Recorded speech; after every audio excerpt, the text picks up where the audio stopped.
Call the meeting to order. This time I'll ask Chairman Jamie White to lead us in our invocation. Chairman, I'm sorry. You can have it if you want. Councilman Jamie White. Let us pray. Our Father, our God, our Creator, and our Sustainer, we just thank you for allowing us to be here at this time. We ask right now that you would just guide this meeting. We ask that you would just give us knowledge, wisdom, and understanding as we take care of the business of this, our county. We just ask a special blessing for all of our citizens, for all individuals, for all families in our community. These blessings and all others, we ask in your precious Son, Jesus Christ's name, for a sake. Amen. Declaration of quorum, we got everyone present except for our Vice Chairman, Bill Robinson. This time, can I get the motion to approve the agenda? So moved. Second. A motion and a second to approve the agenda. All those in favor signify by saying aye. Aye. Any opposed? Motion carries. We do not have any minutes available this time, so we'll skip over that. This time, I welcome everybody out. We've got a pretty good agenda, so we'll try to get through it as quickly as possible. This time, we'll open up to our public comments. First on the list, we have Ms. Valerie Smith for Treasurer update.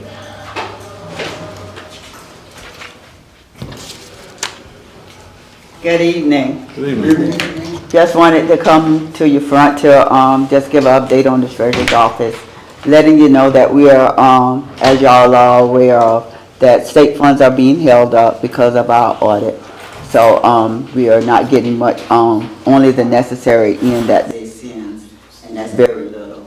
So I would just encourage that y'all stay with Mr. Buddy and ask him to see how fast he can get the budget so we can get some funds in. And also I'm asking that the funds that did came in, that 2.5, that y'all would give me some kind of direction in how that's supposed to be spent, or where it goes or what. I need some direction on that. And didn't talk to nobody else, but this is Val's asking. Y'all know the 4th of July is on a Thursday. And I'm asking that because the employees work so diligent and they sacrifice. Could we have July the 5th off as also to make it just, and then come back that Monday? I'm asking that on behalf. They didn't ask me to do it. This is what Valerie's asking. That y'all think about it and consider getting them July the 5th. Okay? Mr. Chair, I have a question for Ms. Bell, please. The 2.5 million, where did that come from? From the SRS, I think Sullivan. Okay. That where they, I think it was the comprehensive plan, some kind of comprehensive plan. It was designated for law enforcement consolidation and updates, so yeah. But we've made some changes and I'll update you after. Okay. All right. All right, y'all think hard about July the 5th now. All right, next, Ms. Lena Green, dirt road issues, community center and fire station. Good evening, everyone. Good evening, Chair and board members. Community center, what's the status? That's from the old penny, 1 cent. What's the status on it? It's gonna be done out in the countries, in the St. Mark community, the community center. I don't think there's not enough money to complete the project. There's not enough money allocated in the first go around, so there was only what, 250,000, is that right? Anybody know? I didn't. Was there 250,000 allocated to the St. Mark Community Center? I think so. It was like two or three sites that it were allocated for. Yeah. I thought we discussed that a couple months ago, didn't we? Did we discuss that a couple months ago? Do you remember, Jay? Fire station. I know we've talked about the fire station and we're moving forward with the fire station in the St. Mark area. But the community center, there was only $250,000 allocated, and I don't see how you can build a community center for $250,000. But Well, I just heard somebody says. Miss Judy's got. Wasn't the Appleton Community Center on the list before the St. Mark Community Center? I think so. Was it Miss Major? Yeah. Yes. Yeah. And I think we've talked about it in the past when we was talking about this news session, that there's not adequate enough money to build a community center, and if there's not, then you just skip it. Not even for Appleton, or no community center for anything. That was a part of the 1 cent sales tax that's coming up again in November for voters to vote on, right, for the new one. So, will the community get a pretty much time to hear what all was done with the first one, before we move on in, and they make their votes in November for this next penny, 1 cent sales? Yes, ma'am. Will the community know, will they be informed as to where the monies went, the allocation of all the monies and the different projects that were done We could provide that information to you. to the community? Yeah. Okay, that's that. And I have one more, the dirt roads. And I'm happy to see Mr. All. Good to see you. Mr. All, Mr. All is the what? Public Works Director. He's the Public Works Director. So, Mr. All, the roads are looking pretty rough. I see grass growing in the center again. And that tells us that the roads are not being scraped or whatever, maintained. They need to be maintained. Miss Barbara Rouse, she lives on the other side of Best Loop, and she said, Miss Green, you going to the council? I said, yes. She said, will you please tell them to help maintain the dead trees that are falling over in the road and stuff. And she said, we have to get out and get somebody to help us pull these trees out the road. And I said, what? Not you paying taxes in this county. And I'm like, okay, trees fall. Miss Green, you know how to get in touch with Mr. All? There's a tree in the road down here. And I'm like, okay. There's problems with that. That dirt road, Best Loop, is problems. And you said something about scrape, a backhoe was more important than the scrapers. How many scrapers do we have for the county? Now, I don't think that was quite the way it was worded. Mr. All stated that our most urgent need was a backhoe. The backhoe was more urgent need at the time than the backhoe. Am I correct? When I can say something, sir, I'll speak with you. Yeah, go ahead. You said, go ahead? Yes, sir. Okay, it seems, now I'm not trying to be smart about it, it seems like the people who live in this county know more about the roads than we do. We got one backhoe, one road plow, the backhoe about fell apart, so I know what I need. I don't need anybody, giving me advice what I need. And we get to the road as fast as we can. We bought a sprayer this year to try to spray, kill some of that grass, but we got one road plow, one operator. And that's all we got. And we got, I don't know how many roads we have to keep up with. We try to work them the best we can with the critical need road first. The Best Loop is the worst road we got. And when somebody calls, we go out and move the tree. We don't ride that road every day. We can't ride those roads every day. But I get a lot of calls to move the trees, we go move them. That's the best answer I can come up with for that this time. Okay. Okay. So we see what we have. You don't have the stuff to do the roads, and plus you don't have the manpower. Many times, manpower or stuff. Okay. Is the county citizen want. Okay, that addresses. We go to some roads, this thing, it's terrible, and you go out and ride and look at it. It's better than the road you ride in and do for a lot of calls, like, a little pothole, whatever they call it about it.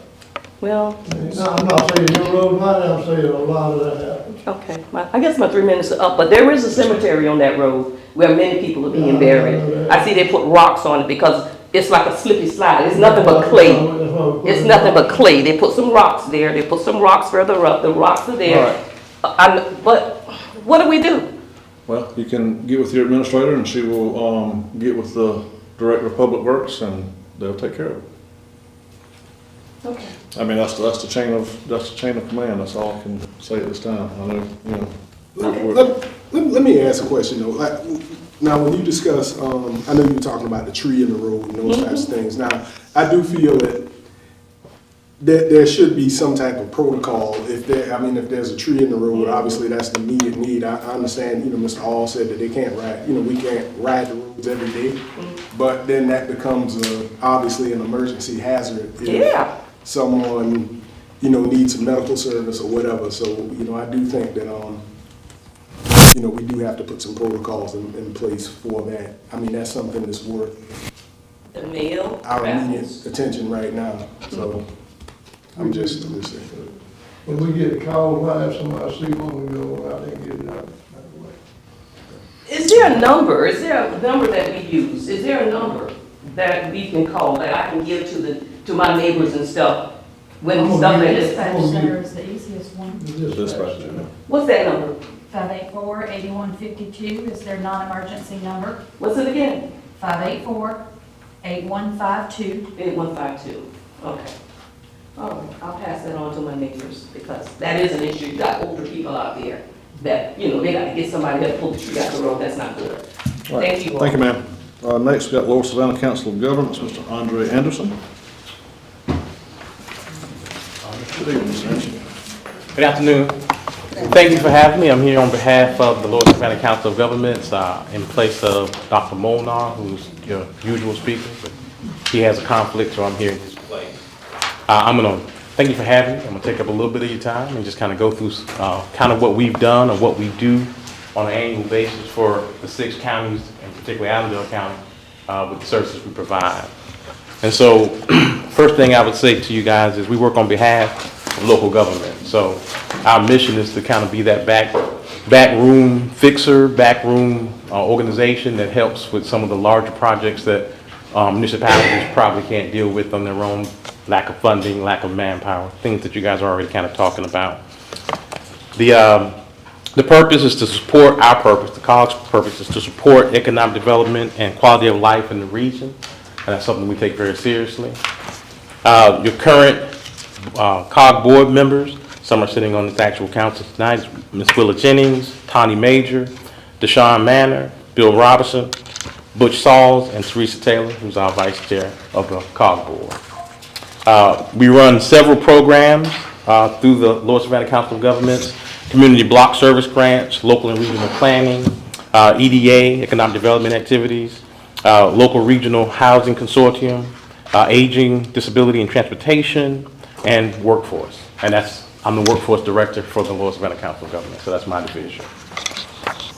We have 4 divisions, as I just mentioned. I'm workforce, they have planning and economic development, they also have human services, and then the admin. Our revenues last year for the council was a bit over $9.5 million that we've expended across the 6 counties that we serve in various ways, and we'll talk about some of those ways just briefly. We currently have in our Aging and Disability and Transportation Resource Center, we have contracts with the Allendale Council on Aging. They basically delivered about 43,000 home-delivered meals to seniors in the area. We have 162 Allendale County seniors assessed by staff for the Office on Aging, kind of make sure that their living quarters were up to speed and those kinds of things. And so on that particular advisory committee, we have Willa Jennings is on that committee as well, Barbara Lewis, and Tawny Major is the chairperson of that committee. In transportation, we are the Allendale County TAC members are Bill Robinson, Catherine Russell, and Jamie White. We are part of, we have a comprehensive 10-year plan for Allendale County for transportation that we're working on right now. So,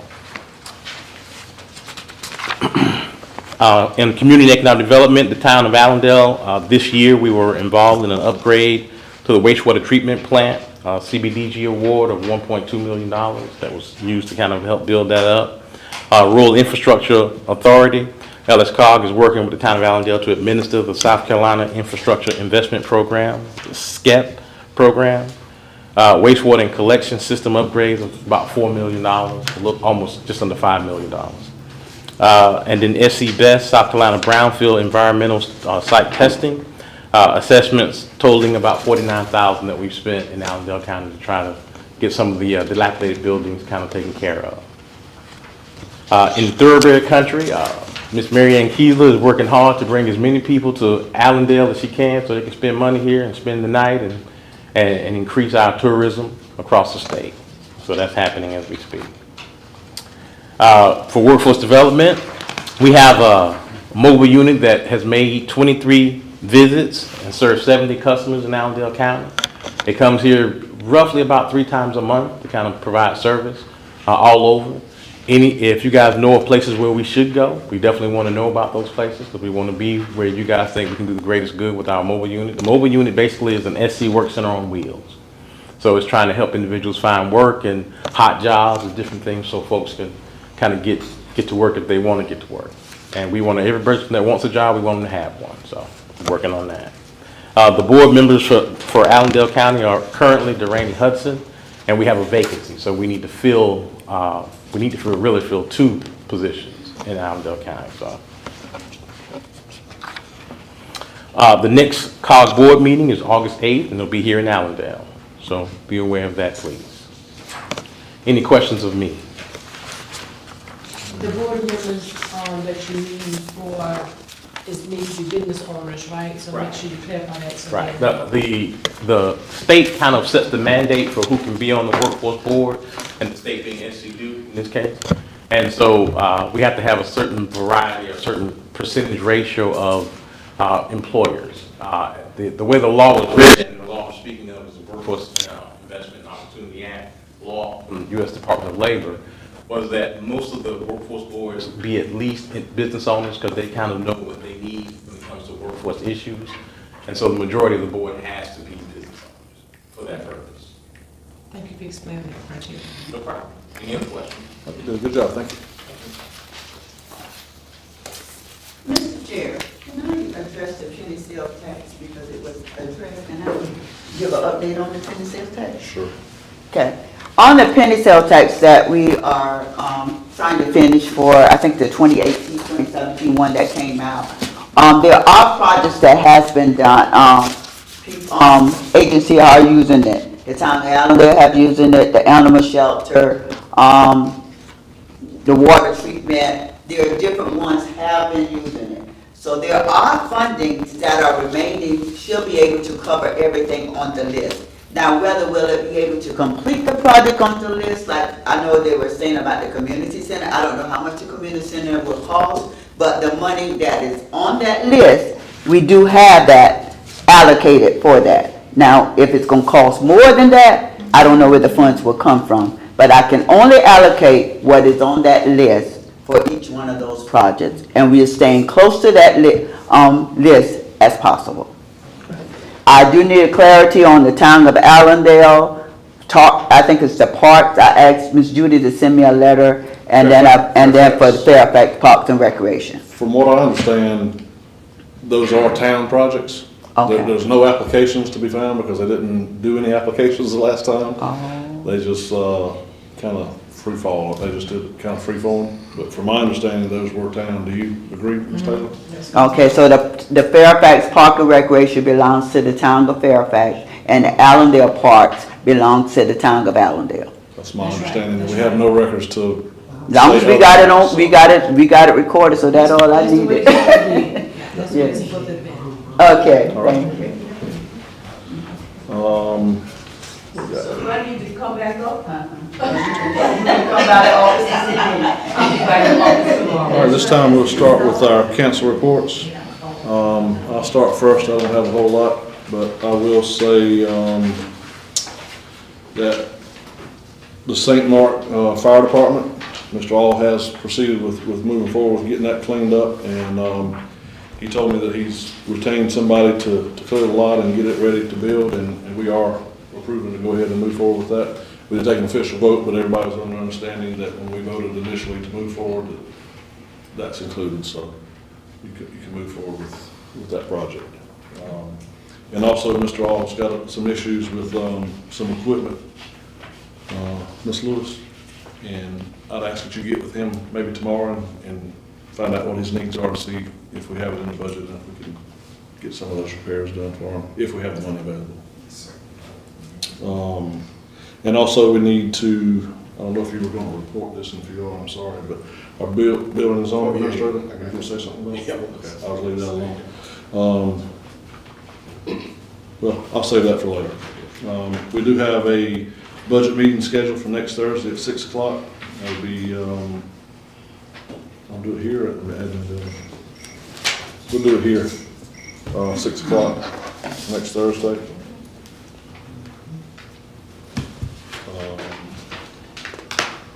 And then we got some things later down in new business and executive session. So that being said, Mr. Robinson's not here. Ms. Taylor? Yes, sir, thank you. You already mentioned that we did not, Jamie and I did not get the opportunity to approve the minutes. I just want to let y'all know that's why the minutes not in the package. And I definitely want to mention this one.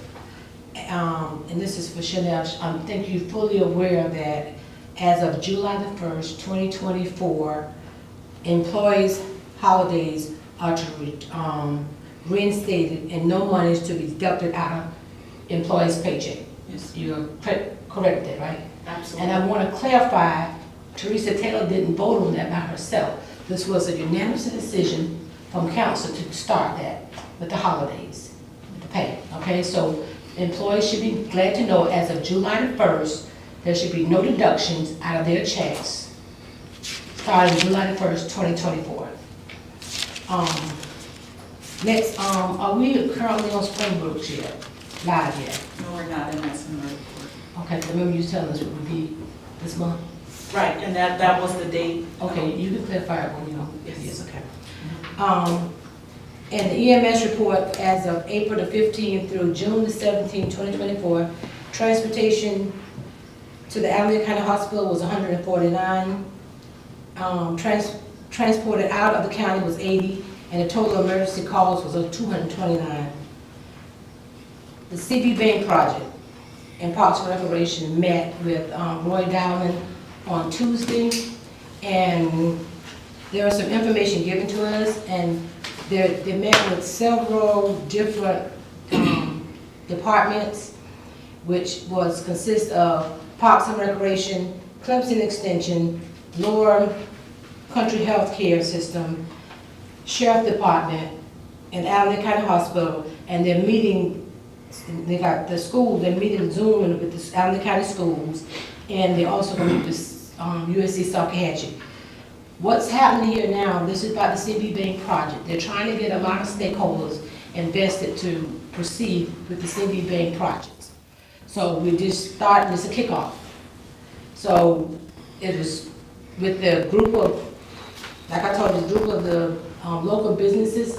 They're trying to get involved to find out what we can do, and we are making progress. So I just want to let you know that took place on Tuesday. And then we'll be coming back again to meet with others, with the citizens. This is just trying to get stakeholders and people involved to get build some offices or whatever they can do with the hospital, sheriff department, the pool, playground, other activities for the students as well as adults. So we're just getting the kickoff started by the CB project, so we'll let you know that it's started. So y'all will get more information as we go along. Office of, and also Parks and Recreation gave their list, so everybody's coming up with a list with the CBB project, what would they like to see out there. So I just want to let you know, when they meet with these different stakeholders, all that's coming up, what they want to see out there, that they're going to have a football field, tennis court, golf court, all kinds of things are being brought out there. So we'll collaborate, we're doing assessment of finding out how we can make that CBB project work for everybody, for the whole citizens in Allendale County. And Office of Aging, we did not meet this month because we did not meet in June because we didn't have a quorum, according to Mr. Will Robinson Jr. That's my report, Mr. Chair. Thank you, Ms. Taylor. Mr. White? All right, Mr. Chairman and Council, my report is as follows. On June 11th, we had our last comprehensive plan meeting where chapters that were discussed were transportation and priority investment. The next meeting is going to be on August 13th at the Brandt Building. So I just wanted to make everyone aware of that. August 13th at 6:00 p.m. at the Brandt Building. On June 3rd, I actually made a site visit to the new restaurant in Ulmer just to see kind of where things are going on. That's a major commercial project that's going on in our county now. There was a plumbing inspection that was being conducted, and it seems that that project is going relatively well. I think when it comes to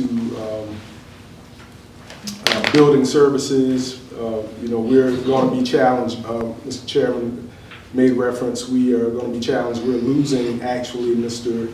Michael Grubbs, who's our building and zoning administrator. His last day is going to be July 31st.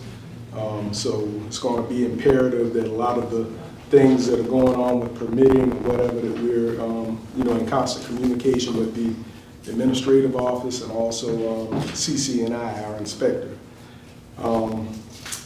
As far as personnel side, and I don't want to steal anything from Ms. Lewis and her report, I didn't know if she was going to mention the timesheets.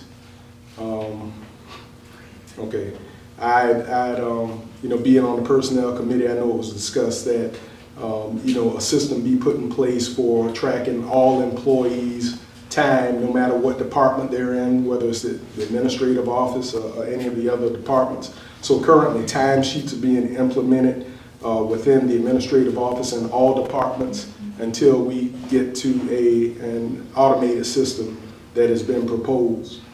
Also, I don't know if you were going to talk about the situation. We're actually receiving applications for interns. There was discussion of Ms. Lewis receiving some help, Ms. Lewis and Ms. Dobson receiving help for getting some of our issues straightened out with the finances. So currently, we have received applications for interns, so that situation is being addressed. So that's my report. Thank you. Thank you, Mr. White. Ms. Jennings? Thank you. Good evening, everyone. The first thing, Mr. Chair and board members, that I have a request. As you know, in the last a couple of weeks ago, 2 or 3 weeks ago, Dr. Ellen Weaver, Superintendent of Education for the state of South Carolina, was here in Allendale and presented several of our teachers with huge amounts of money for their achievements in the classroom with their students. Right at $100,000 was awarded to the teachers in Allendale County. And it was, Barnwood Representative had a write-up about it, in their newspaper. Channel 6 and Channel 12 spoke about it. My request to the council is that if we could send Dr. Valerie Cave a letter of support from our council and county, congratulating them on their progress and that they've made, since the fall of last year. And I think all of our schools have met the standards for the state of South Carolina except one, and they've made a lot of achievements in that school. And so I think that it would be appropriate for our board to say thank you or send a letter of support to Dr. Valerie Cave for what they're doing in our school. And if it's agreeable with the board, we can write a letter, Mr. Chairman. Yes, ma'am, I don't have a problem with that. You want to get with Ms. Judy and get that? You get that letter? Yes. Okay, thank you. Also, I want to kind of mention what Mr. White was just talking about. You remember, I've been talking about accountability ever since February 2023, and I think this is about the 17th month, and it's finally settled. We have accountability for our employees, and so I wanted to thank Ms. Lewis for getting that done. And so, and also I want to talk about the mattresses office.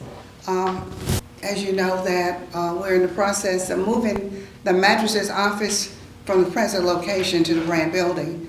And because of the condition of the mattresses office and the mold that's in there, and it's been brought to my attention that the mold is not just on the walls and whatever is on the furniture.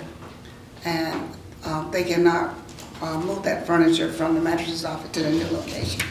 The state of South Carolina will be purchasing new furniture for pardons and parole office because they can't use the furniture that they have in their office. In fact, right now, because of the condition, they're working from home, I believe. Is that correct? They're working from home. They can't go in there because some of the employees were getting ill. And July 1st, Mr. Auld has stated, is the date that the magistrate's office, the Brant building will be available, be ready for the magistrate office to move on July 1st. Right now, they're completing the painting and the flooring and whatever, and then they have to put up a petition and a window for the magistrate's office, and all of that will be complete, and Mr. Johnny Hutto will have the judge's computers and wiring or whatever ready by July 1st, Mr. Ong. I talked with him today, and gave that date, and said that when I'd be ready, It will be ready. if he can see what day he can be ready. I think it might be that, he might say the following week, I didn't like it right now, I ride when I was talking, but I think that might be the following week on that. Well, the magistrate's office will also, will need new furniture, because mold is on their furniture as well. And I'm gonna ask Ms. Lewis, could you speak on that, or you can do it when you give a report on that, about the magistrate's furniture? Okay, so the funding, the request for the magistrate's furniture is, it was an unexpected budget item. They do not have the funding in their line items, but if council so choose on that, on the approved budget that's ending June 30th of 2024, council has room in their budget if they wanted to provide this funding for that equipment that they need, since it has to be replaced. Okay, Mr. Chair, do we need to approve that for the magistrate's furniture, new furniture? It's not on the agenda, so we can't vote on it tonight, but we can vote at our maybe budget meeting next week. Okay, that'll be fine. I mean, it has to be on the agenda to legally take a vote, so Okay, that's fine. just remind me. Okay, I will. And July 15th would be the date that the magistrate's office, not the magistrate's office, the Brant building will be ready for pardon and parole to move in on July 15th. And of course, the state will be taking care of all of the furniture that's needed for that office, but the county will have to provide a petition or whatever, the window for the pardon and parole's office. And so, Mr. All, you're in the process of getting that done as well, correct?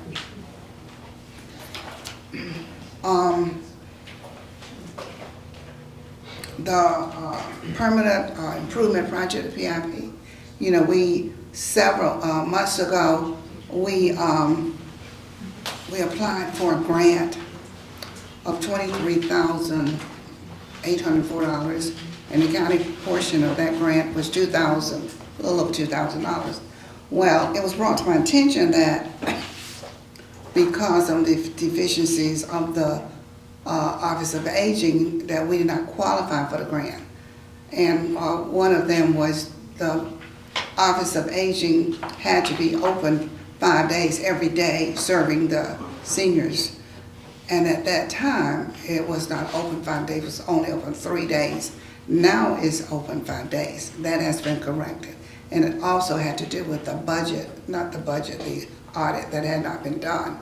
But William Robinson Jr. had been working with the grant administrator in Columbia, and he's been there several times to meet with the grant administrator. And because of the communication between Mr. Robinson and the grant administrator, a group will be coming to Allendale to the Office of Aging building to identify, you know, what needs to be done to the roof. And I think they will be here sometime tomorrow, to the Brant building, to the Office of Aging building. It has not been approved yet that we're going to get the $23,000, but they're coming down to look to see if we qualify for it. And as far as the county portion of the $23,000, Mr. Smith has always also been working with the grant administrator, and he's assured them that the county or the Office of Agent budget has the $2,000 that they could match the grant with. So we have to see what will happen tomorrow when they come down as to whether or not we're going to get the $23,000 or not.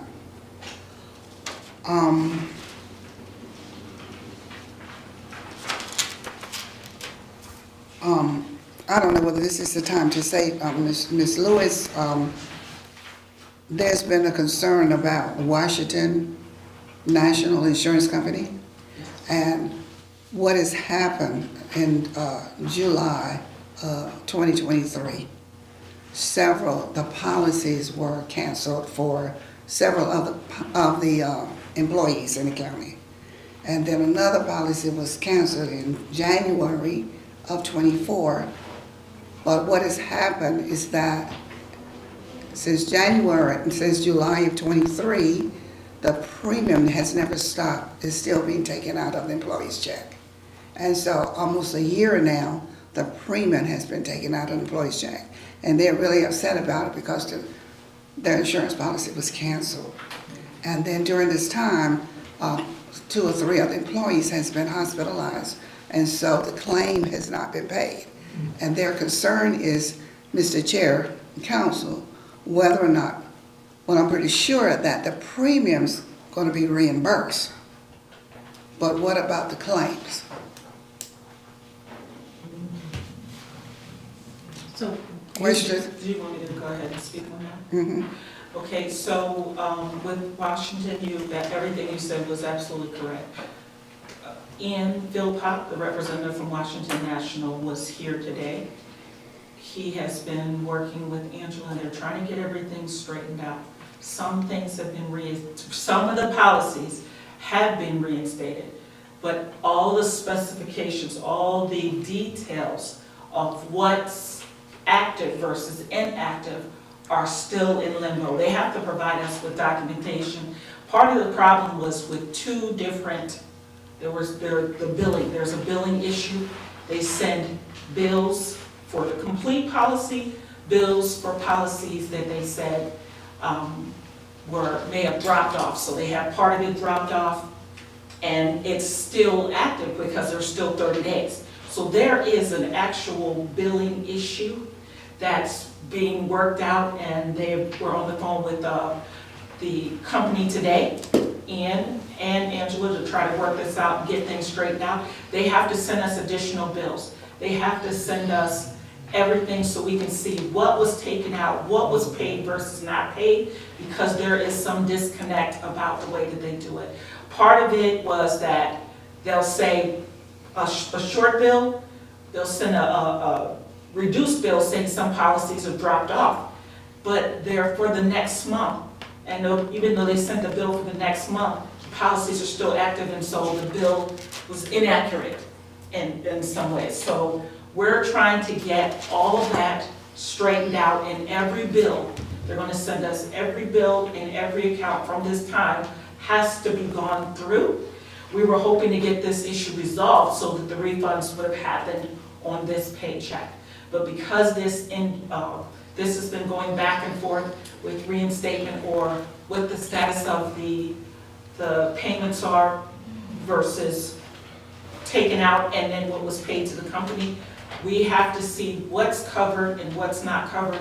It's not the same for everyone. Some policies were reinstated and those payments did go. So now we have to go through each individual policy and each payment from that time to see what was applied or what was not applied to give everyone the correct refund. So this is still in process today. So the employee's paycheck for tomorrow, so the premium tomorrow will still be taken out of their check? Yes, but we're working although they don't have any insurance. But it's not clear who has it and who doesn't. And see, that's part of the problem. And the way that their billing works, they'll bill with the billing, some of it says, okay, this employee doesn't have it, but it's the policies were still active. So you're paying for the next month. This whole thing is all screwed up. So when we get, they're sending us copies of everything that was applied. Once we get that, and all the employees who've had whatever money taken out, we can calculate the refund. But we have to do it based on what was applied to the payments applied at Washington National, and then what was not applied. So this whole, it's more complex than we thought, because we can't just go down the line and say that everyone, this was all taken out, and so they get all the refund, because that didn't necessarily happen. And sometimes it was part of their policies were quote unquote dropped, and not the whole thing, even though it was active. So it's a more complicated mess, because we have to now get all of their reporting, all of how they applied everything, and then refund the employees accordingly, because they're trying to reinstate, see what was reinstated and not. But of course, if the money was taken out of their check and they did not get a policy, they will be refunded every dime that they are due. Ms. Jennings, if I may, what about if an employee have a health issue, existing issue, and it hadn't been paid? It's not so about the money is taken out, it's covering what their needs are. You're saying about they get their money back, but if the person had this type of coverage and they develop some type of illness, are they covered? I mean, it's okay about the money. Now it's the problem is the health. If a person's health is not good from last year, all year long, they be paying. And I'm gonna use myself. And I had this insurance, and I'm thinking I got a health problem now. The county should be liable. I do not think we can continue to operate on not taking care of our employees. If they was taken out of their check, if they're sick, if there's something going wrong, I don't care about the money, I care about their life. I want them to get their money back, but I also want them to be covered for whatever, if they got an illness going on right now in their lives. The county should be responsible. I agree with you. I absolutely agree with you. There is no dispute here. And I didn't like the way that everything happened. I agree that they should be covered. I agree that if something comes up that we should cover them. I also would like to make sure, and that's why I asked questions, can we have, I asked about the representative from Washington Mutual coming in. Part of the problem that happened last year is some people decided to switch coverage to Colonial Life. And then there was a letter, we got letters saying cancel Colonial Life, and nothing was done didn't sign back up, or nothing was done as far as Washington Mutual. They got cancellation letters. So the representative, even though when they changed over to Colonial Life, and they dropped Colonial Life, they weren't signed back up. But also, Miss Chanel, we knew these two companies came in. They met with the employees. These employees have to understand what's going on. We had that discussion back then when they were switched over. But the employees got to know what's going on, not just you and the people who paying them. But the employees need to sit there and make sure they understand what is going on in their insurance policy.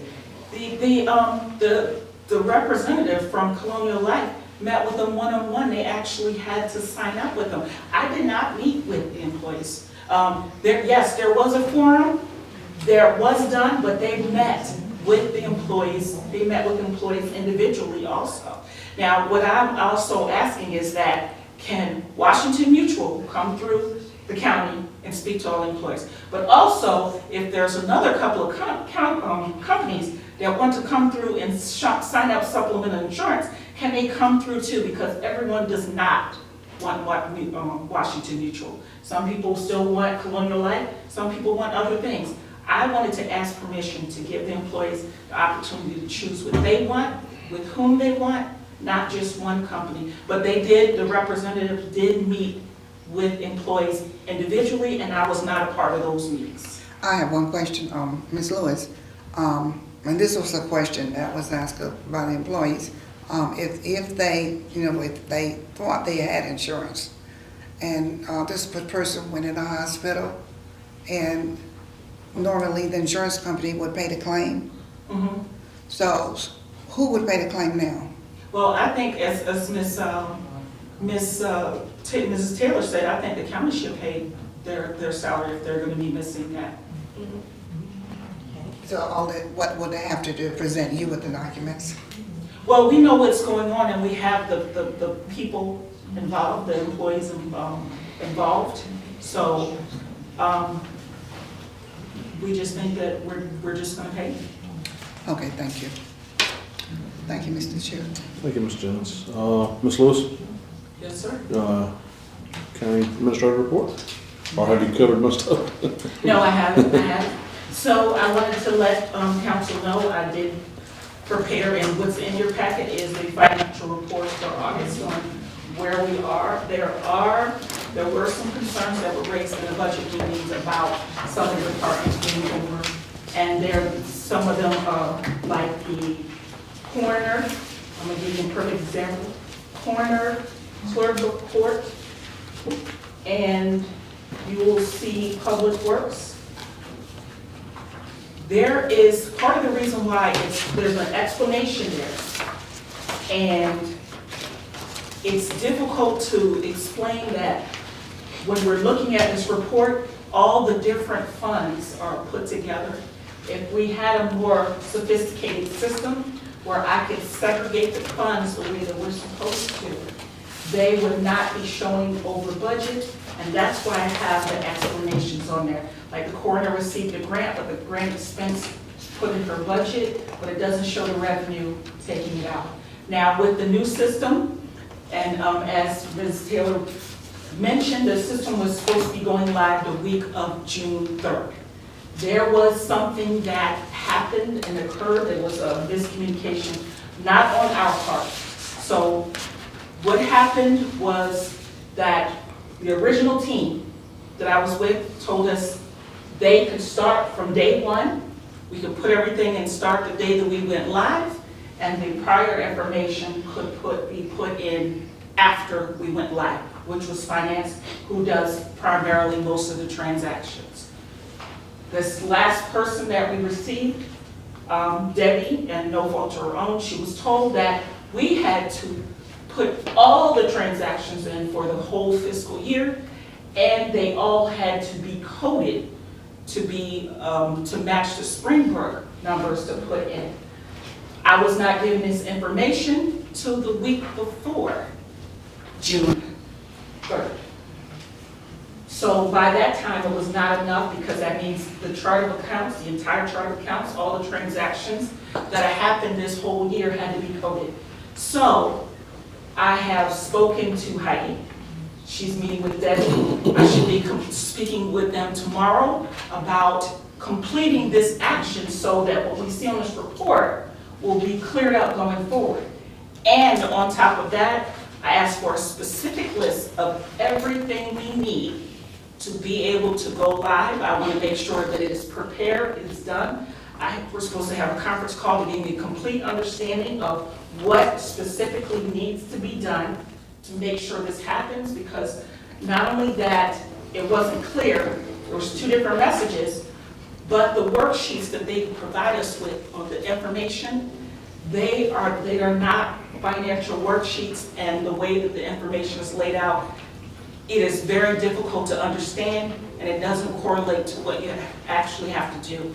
Most of the interaction that I had with the first team, I got all the clarifications of what needed to be done over the phone, and I performed them by the deadlines that she gave me. So this is I should hear from Heidi tomorrow. And on top of that, the coding that they said was required for the QuickBooks to Springbrook, I've already started that, even though the meeting has not occurred yet. I am trying to make sure that every transaction can be coded and ready to go. I'm having most of it ready to go before I even have that meeting with them, so that they can inspect it, review it, and that will be one more thing off the list. So once I get the clarification, I will take care of all the items that I know, and I said to them, I don't want anything else to cause a delay. I want us to just be able to just turn on the switch and go live, and when we have that meeting, my expectation from them, which I communicated to them, was to give me everything that needs to be done to make that happen. The accounts are done. All the other detailed information they gave us for the different departments, set out things are done. So now it's just, they have to clarify what else is left. Because I said we don't want any more delays, and I need clarification. Ms. Chanel, Yes. now I'm gonna speak on the corner, because she was there, and she explained to you that she doesn't have all the line items she needs. Some of her money was there, she's not over 130, but you got the 133%. That was cleared up in our last budget meeting, she explained that. Yes, I did. So, I thought that y'all met to clear that up. So why is it still showing? Because remember she told you there are some funds, grant money, that she's entitled to, and it was in a separate category, and there's some funds over here belongs to the county, but there's some funds over there, the money was switched up. She explained it. So my question is to you, why are you giving us these same updates? Because we had a meeting. And I mean, it shouldn't have anything to do with Springbrooks or the, wherever the other funds are being done at. These, you had the clerk of court, coroner, came to us and explained to us in a meeting, and this should have been corrected. It should be still showing that they overspent like 116,000, I mean, 116% and 133%. I just have a problem with that. Because even if the Springbrook's is not working and you talk about QuickBooks is doing something, it should have cleared up what we discussed, not have to wait to get it done. It should have cleared up the totals when they gave the information, because you was in agreement when they talked. Is it not correct? Yes. Okay. Now, here's what the agreement is. If you notice what's on here, I just explained this change on the report. It also did not say 21,000 in grant expenses and the 4D bonuses that are included. I don't have the total of all the 4D bonuses. Now, the coroner, it does say 21,000. I also explained that part of the problem here with the coroner, and I know what you said about the different funds and the exchange, that has not happened because it's going to take two different things. It's going to take the payroll reports, and it's going to take the accounts payable reports, and moving that 21,000, switching the money between the different funds. I also explained that this is representing what has happened in the general fund. No, it's not cleared up yet. It's not cleared up yet, but as I said, it doesn't take. What it takes to clear it up is two different things. Also takes accounts payable and payroll, but that's not just me. But I also put on here that $21,000 of this expense is from a grant. Anybody's fund who has grants, all the expenses are here, but the revenues are not here. It's not separated.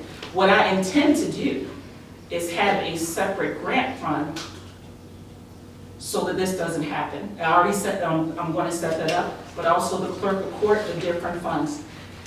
Well, that goes back to the same thing, check and balance. Yeah, we've done this the first part of the month, and I'm not going to stay on it, but I want to clear it up. Check and balance. If we had a check and balance, and we discussed something, check and balance would help. Either accounts payable, the treasurer, your office, everybody needs to have a check and balance. So if this is the case, we need to make sure these numbers don't keep reflecting. If we discussed them already, there should have been a change. But we'll discuss that later. I just wanted to be clear about that.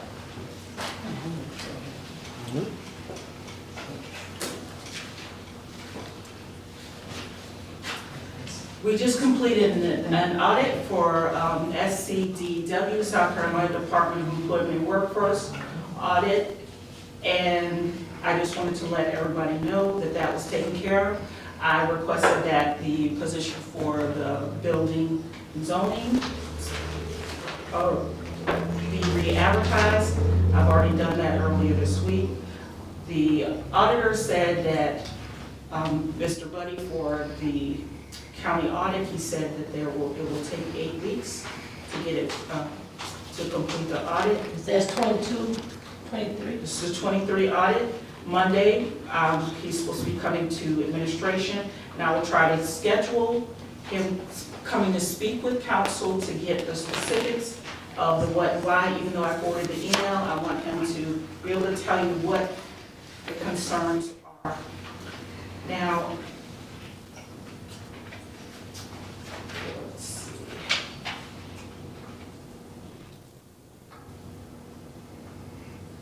I also wanted to let you know that we're performing better when it comes to workers' comp. We had less claims, so that our policy amount has decreased by about 11.8%. 11%. So our premium is lower. So last year was about 129,000. This time it's closer to 110,000. And that's the end of the report. All right, thank you, ma'am. Our county attorney is not present, so we'll jump into old business. First, we have a resolution authorizing the continuance of the Allendale County 2023-2024 budget until such time as the 2024-2025 budget can be finalized. Can I get a motion to accept that resolution? Second. Got a motion and a second. Any discussion? All those in favor signify by saying aye. Aye. Any opposed? Motion carries. Next, new business, National Fire Service Office proposal from Fire Chief Franklin Stanley. Good afternoon, Council. Chair.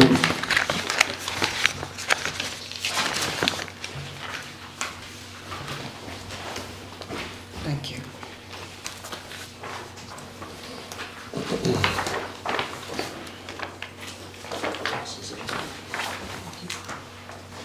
I don't know if Mr. Bill needs one, if y'all want to pass him. So, quick update on our ISO and where we stand on that. As I talked last council meeting, we were looking into a 50-year drought study, and this is what this proposal is for.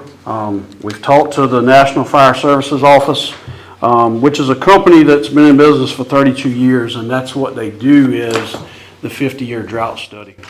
As we were looking before at like drilling wells, that type stuff, having to put dry hydrants in, well, these folks are very knowledgeable of the ISO stuff, and he's given us some great information.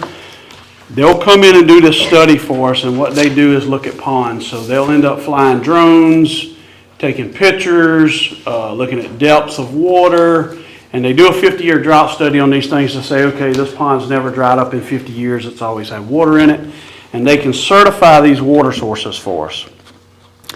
Well, we can get around drilling wells because they have a piece of equipment out there now that ISO recognizes, and it's called a turbo draft. It's a piece of equipment that we can drop into any pond, and we can draft out 200 feet to a truck. So we can run hose in and draft out of that. So it's something that they're willing to come in, do this for us. And he said this is about 40 sites. He looked at the size of our county. He said approximately 40 sites is what we need to be looking at. So that's water sources throughout the county. He's willing to come in and do that and to help us lay out a plan for us getting our hauled water back. That's not just doing the 50-year drought study. That's part of it, and that was like $16,000. This is total of $23,000 is what they want. But then he will stay with us through this whole process and help us lay everything out and say, you need X amount of water in this station, so we need a truck this big, or this is amount of water that we need here because these stations are X miles away. And he will ride this thing through with us to the end till we get our hauled water back. So that's what we're proposing tonight. Like I said, I spent about an hour on the telephone with him. He fed us some great information, and he basically said, look, ISO is not going to give you this information. They work for the insurance companies. They don't work for the fire departments. Although this guy's willing because we're paying him, right? But he is willing to help us. So for this fee, I'll be honest with you, if this gets us around having to drill $60,000, $80,000 wells, and these turbo drafts are about $40-something hundred a piece, plus some hose that we would have to buy, 5-inch hose that we don't carry. So, I mean, we're probably talking about $6,000 a piece, and we're probably most likely going to have to buy one per station to put in each station to meet this requirement. But we could buy all of those for less than we can drill one well. So, All right, so the drought study and to consult to get us Yes. through the ISO audit. and he is more than willing to come down and sit down with council, explain anything y'all would like for him to explain, answer questions. If you look in this packet, he's provided us with a list of departments that they have worked with.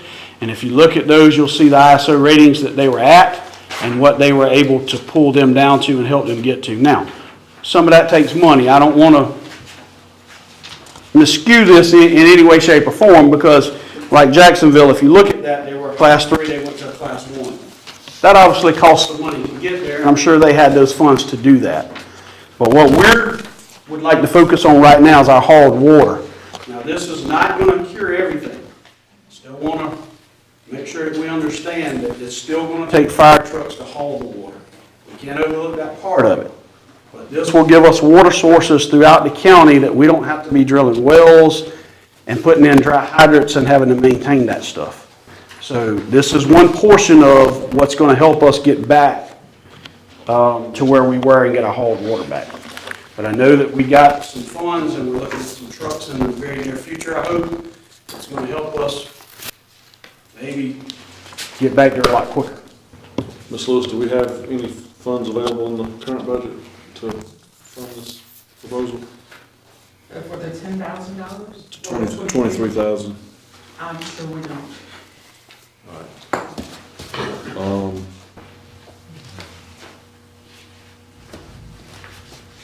Well, let's get us through our next budget, and we'll bring it back up and see if we can find the funds, and if we can, I'm sure this council will be in support of it. Okay. All right, thanks, sir. Excuse me, Mr. Chairman. Yes. I just wanted to ask, is there a timeline? Did he give a timeline of when this needs to be done, or when you can do this, or do we have? It's not a timeline. I mean, it's basically if we agree to sign this contract, they'll come in and start working on getting these ponds and water sources certified for us. I've got another idea I'll share with council some other time, but some ideas for possible funding, so. Mr. Chair, that we couldn't get back at 2.5 million. Possibly. We'll have to do some changes. Next up, first reading of an ordinance for capital project sales and use tax. David Epperson.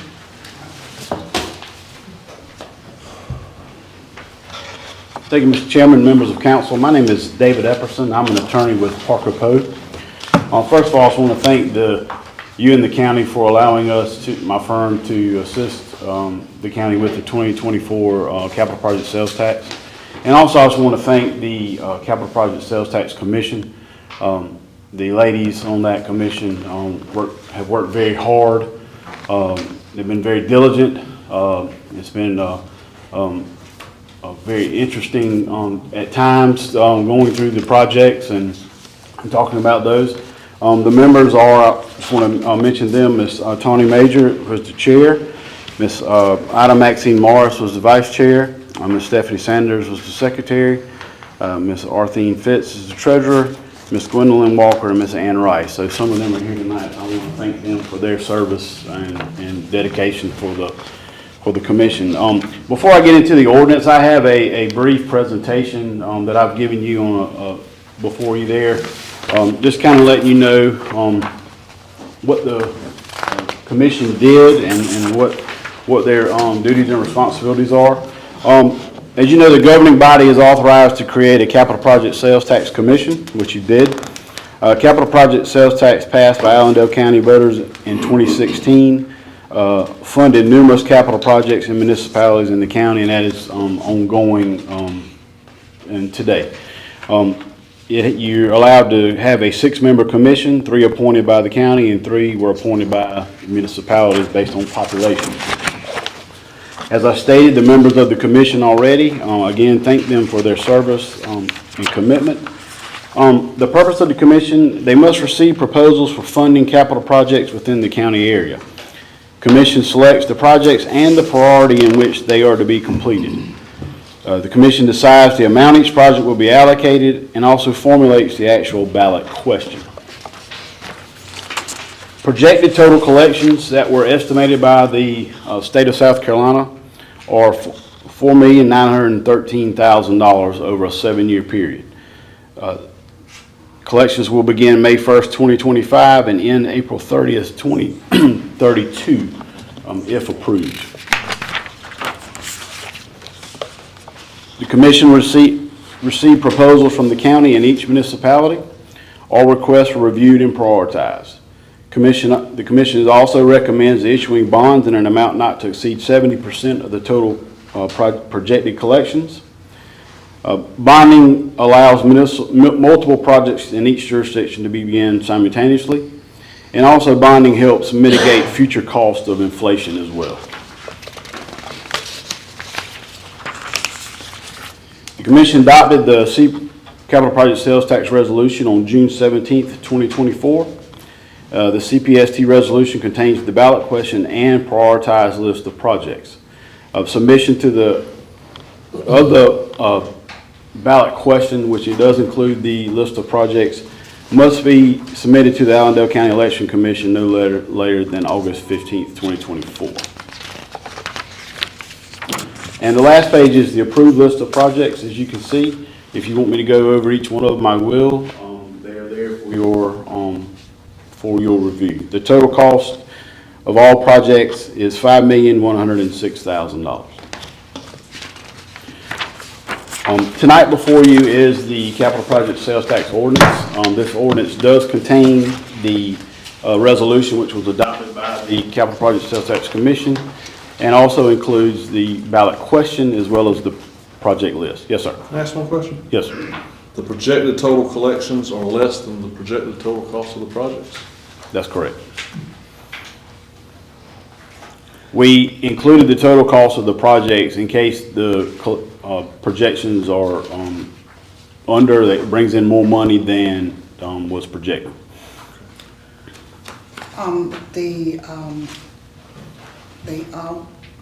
What I want to say, the amount of money that's projected is like maybe $700,000 a year? Is that what it is?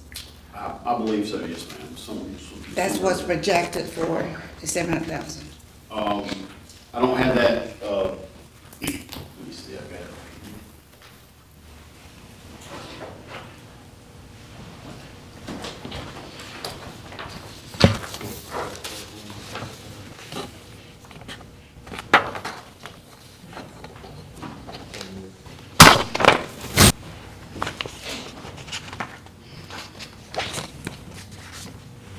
The first year would be a partial year. They're estimating to bring in $58,000. Second year, full year would be $702,000, and that would be for 1, 2, 3, 4, 5, 6. Next 6 years, and the last year would be a partial year at $643,000. Will be part of a year in the next year. Yes, ma'am. So around $702,000 a year is what it's estimated to bring in per year. Okay, and that's how you came with the $49,000? Yes, ma'am. And that came from Mr. Frank Rainwater, who is the executive director of the state Revenue and Fiscal Affairs Office. This is the office that all counties use to determine what the estimated collections will be on capital project sales tax. So you actually would be using, like you said, the projects equals more than is projected that we will be taking in capital sales tax. Yes, ma'am. But we did not want to reduce the project amounts because in the case that it did bring in more revenue than was anticipated. So it's a possibility then that more revenue will come in, more than the 49,000 is what you're saying? Yes, ma'am, there's always a possibility that, you know, the state, obviously, they're being conservative in their estimates. So, I believe that the last, the current CPST that y'all have, brought in, was estimated at an amount, and I think it's bringing in more than what was estimated. So that's why we didn't want to reduce the amount. Do you know how much more? I do not know, no, ma'am. But it was enough. Sure, yes, ma'am. Okay. In the ordinance, basically what the ordinance will do,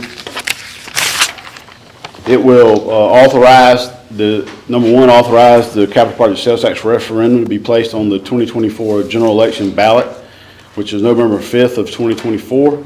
It also approves the ballot question and the project list.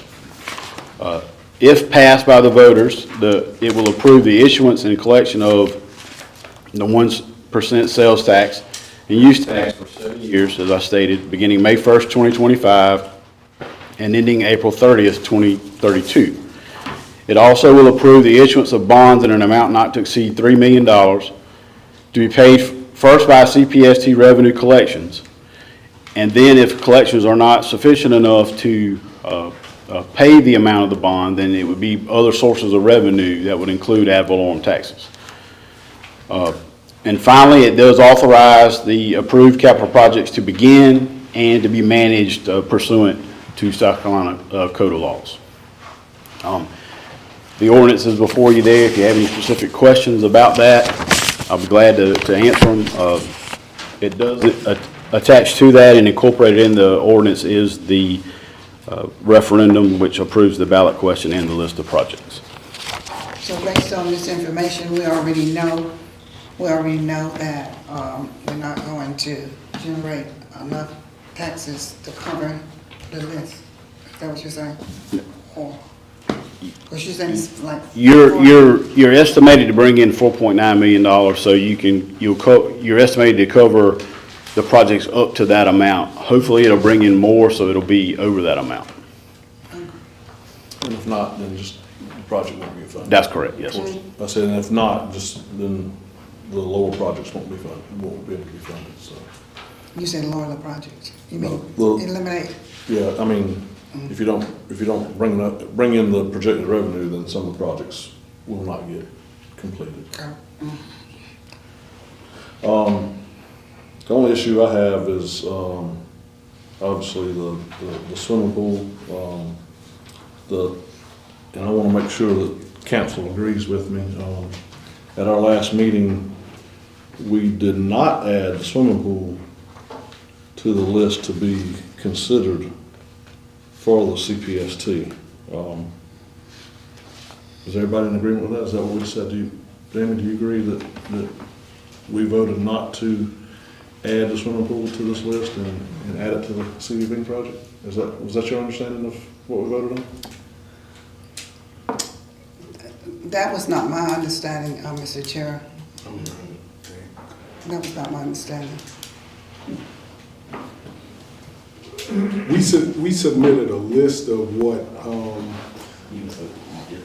and I wish we had that list. I don't want to say that we did it, but Well, this is my recollection of it. We took the list that was all the projects that were brought to the table. We voted them up or down. The swimming pool did get voted up, so it did make the initial list. Then we took the projected money that Mr. David had told me prior to the meeting that thought the county would be in that 2 million, 2.1 million. So after we got our list, we prioritized them, and then we agreed that we would compile a list not to exceed $2.1 million. When we got to the swimming pool, there was not enough room for it to fit within that $2.1 million. I think we were at $1,955,000, if I'm not mistaken. So we did not add the swimming pool to it, and we added the parking lot below. It was below the swimming pool, but we added it because there was enough money left to reach under the $2.1 million threshold that we set before the meeting. That's the motion that was presented before us, and that's the motion that we voted on. Well, my concern, Mr. Chair, too, about the list, because the distance between Ulmer and Sycamore is 4 miles. It's 4 miles. And then the distance between Sycamore and Fairfax is 5 miles. So that's 9 miles that the committee has agreed for 3 fire stations to be within 9 miles. Within 9 miles. You know, I have a concern about that too, as well. But you I mean, maybe the didn't have, committee didn't see that. you didn't have a concern when we voted on Well, it. no, I didn't know the distance between, it's 3 it's 3 fire stations we're asking now. Well, that was Sycamore's list, that wasn't the county's list. Well, I'm not saying whose list it was. I'm not saying whose list it was. Where's the record of our list that we voted on? Miss Judy, I know you didn't have the minutes complete. Do you have records indicating what we voted on? What was voted on was the list, the pool was suggested to be, it was not to be on the official list. I would like to see that, on the minutes for that, please, because, I don't know, it's a really, I don't understand, it's a concern. It's a concern, about the pool. You know, it's like a huge concern about providing, a pool for the citizens of Allendale and our youth. And it seems to me, Mr. Chair, it's just like a certain group of people that don't want it, and it's just, I don't understand. Well, I this mean, council it's voted, not- this council voted not Well, to I'm add it talking- to the list. Well, That's it what was, it comes it was down to. actually, and I remember that meeting, and it was actually, Mr. Chair, it was you that said we need to remove the pool. I remember that That's meeting. absolutely not the truth. If we're gonna start removing items from the I never list, said let's then we need to remove from the look at list. the entire It list. needed to And be maybe removed. we do need, because of the amount of money that it is, you know, $5 million is a lot of money, you know, to raise. Maybe we need to look at reducing the list, you know, and, it's whatever the council decide to do. So you're saying you didn't vote for the swimming pool not to be on the list? Is that what you're saying? No, you know, I was never, you know, I've never So voted for James, that. did you vote I've never voted for that swimming pool not to be on the list? I have To never be voted for considered? that. To be honest, my thing is this, we voted on an approved list. We voted on an approved list on what the projects that the council agreed to. The swimming pool was to be added I think to that the the council CBD should discuss project, this. and everyone agreed that that's where it needed to go. And the parking lot was added because, and a donation of $100,000 would be made towards the parking lot. Okay, this is what I'm saying. I think the issue now, we're kind of debating on whether or not the swimming pool should be added or not, whether, you know, based on our opinions. But the thing is, if we had a list that the council voted on, and the question I think that, you know, Mr. Chairman was asking is why, you know, how did the swimming pool, I guess, get on the list when we voted whatever, then we should have a record of what the list is, as opposed to us debating how we feel about the swimming pool. To me, that's not the issue. Right. It's all about what we voted on, and we voted to not add the swimming pool to the list. That's what we voted on. Right. Do you agree that's what your notes That's in the indicate? minutes, yes. Ms. Taylor, do you have any recollection of what you voted on? Sir, I remember that we discussed the swimming pool and we said that we could put it with the CD Bank project. All right, then when this 1 cent project came up, it was called out, it was on the list again. But what we voted on with our meeting was the CB Bank project. Now, it's on the list that the 1 cent project, the referendum, if they put it on there, I don't know why it was on there, but if it's on there, it's on there. It's what the citizens want. But we voted just tell the truth what we voted on. We voted on, at first, the City Bank project. But now there's a new list, and if we need to vote on that, just put it to a vote. If you want the swimming pool, you want the swimming pool. If you don't want it, it's way down on the list, it's gonna be years before you get it in. So, my thing would be, and that's just in my opinion, I'm gonna tell the truth, we voted, no, not I, let me go with the B. We voted not to exceed over $2.5 million. 2 point something. And we added Salkehatchie, Mr. Robinson wanted to add Salkehatchie's parking lot. That's what we voted on. And now we got, the committee got it on their list. If that's what they want, that's what they want. It's the citizens. We did vote it that way. Now, if they got it on their projects now coming in again, either we vote on that or we send it back to them. Simple as that. I think we deserve it. If you want it, that's what the citizens want. It's their money, so be it. I think that you should get what they want. But that's what we voted. Clear, you hear me clear, Lynn? Council voted in the minutes not to put it on there. But if that's what the committee did, and we formed the committee, and y'all bring it to us, if that's what y'all want, that's what y'all get. I don't know how you add a list, I don't know how you add a project to the list that did not have an application. It's the only project out of all 18 that didn't have an application, is that right, Mr. Davis? Yes, sir, I didn't see an application for it. Or a quote, other than just a roundabout figure was thrown out. There was no quotation, no. Whenever no when you application. sent the, Mr. Chair, in all due respect, when you sent the information out to council, asking for a list, and you asked for a list from Public Works, and which I provided, you never asked for that last email that you sent out with question information. You did not request information on the pool. You requested, I think, information from Mr. Auld, and I believe it was from the fire department, I believe, if I'm not sure.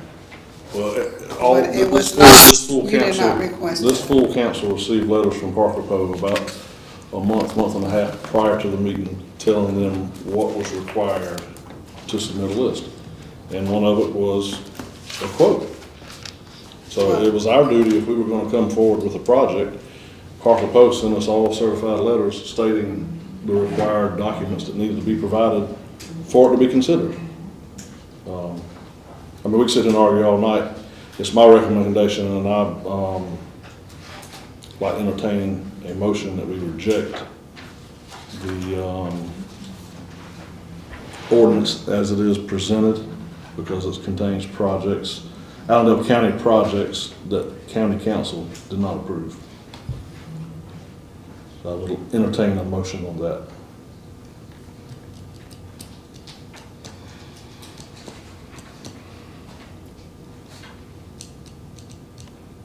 All right. Anybody else got anything?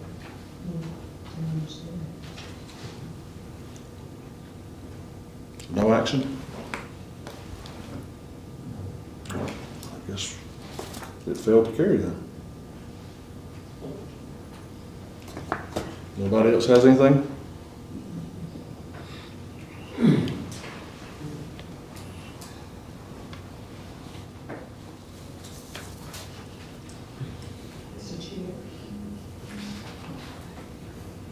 I have a question. Is there a timeline or time limit that we need to get this taken care of so it'll be on the ballot, or what? Yes, ma'am. We have to have the approved ballot question with approved project list to the Election Commission by August the 15th. Keep in mind, you have to have, all that has to be approved by ordinance, where you have to have at least a 15-day notice on a public hearing for that. So we're running, very tight on time. If it's not approved, obviously the list would need to go back to the CPST Commission for them to review again and submit an amended or another resolution to council for them to consider. Then we would attach that to the ordinance, and it would start over again and have to go through 3 readings and a public hearing. So it wouldn't make the November ballot? If it's not to them by August 15th. And so it has to be you said the public hearing thing has to be done by, the notice has to go out. They have to, the council needs to approve an ordinance before August 15th, and we have to have the Public hearing. the ballot question package to the election commission by August 15th. So as of close of business on August 15th, if it is not there, then there will be no referendum in November. So it's going to require special call meetings, and at least a 15-day notice on the public hearing, which I think normally the council has at their third reading. So. Yes, ma'am. So I have a question. The fact that council voted for the projects that council voted on, and the swimming pool was put on the capital project sales tax, I'm just asking, is that something that is irregular? The commission has the authority to put projects on a list that they feel are, meet the needs of the community. Yes, sir. They can do that on their own. They have that authority. But they ask for recommendations from the county and the municipalities for projects, because obviously they know what they need more than the commission does. However, the commission they do have the authority to put projects on a list that they choose. So that's not an irregular action that? No, sir. Is it irregular to add a project without an application? Well, the commission Is that not required? agreed to, as a procedural matter, to accept projects with applications and quotes and everything like that. You know, obviously, if they were to accept a project or vote or put a project on the list that did not have an application or a, they would, that would be, contrary to what their procedural policy was, but obviously they could, that's within their authority. So they can do it, it's just not regular. Yes. Okay. All right, well, the resolution is there if anybody wants to do anything with it.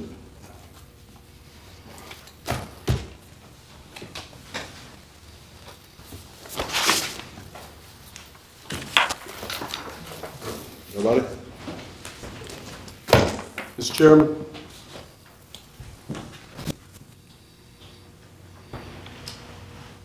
I move to approve the first reading of the ordinance for the capital project sales tax. All right, we got a motion to approve the first reading of the capital project sales tax. Do I have a second? Second. Got a motion and a second. Is there any discussion? I will, again, express my concerns with it, and I'm just going to leave it at that. But is there any other discussion? Is that open to public comments too? We'll have a public hearing after the second reading. Is there any other discussion? All those in favor signify by saying aye. Aye. Aye. Any opposed? Me. Please let the record indicate that Matthew voted in opposition of the resolution. Motion carries. Thank you, Mr. Epperson. Thank you. Next, had a conversation with our sheriff about dire needs for new vehicles. He has proposed, I think he's talked to everyone here. We did get the $2.5 million SRS lawsuit money that was originally designed for consolidation and law enforcement upgrades. So we do have the money, and he is requesting approval to spend $245,000 to purchase 5 brand new cars. Is that right, Sheriff? Right. And I think it's very much needed. I know we spend way more money on maintenance than we should. We've got the money to do it, and I think we should do it. At that time, I'd entertain a motion to allow the sheriff to purchase 5 new vehicles at the cost of $245,000. Can we get a motion? I move. Second. Motion's been properly moved and second. Is there any discussion? All those in favor signify by saying aye. Aye. Aye. Any opposed? Motion carries. All right, this time we'll go into executive session. If you don't mind, we'll ask y'all to step out because this room is locked, so.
Open session. Can I get a motion to adjourn? Second. Motion's been properly moved and second. Is there any discussion? All those in favor signify by saying aye. Aye. Meeting's adjourned.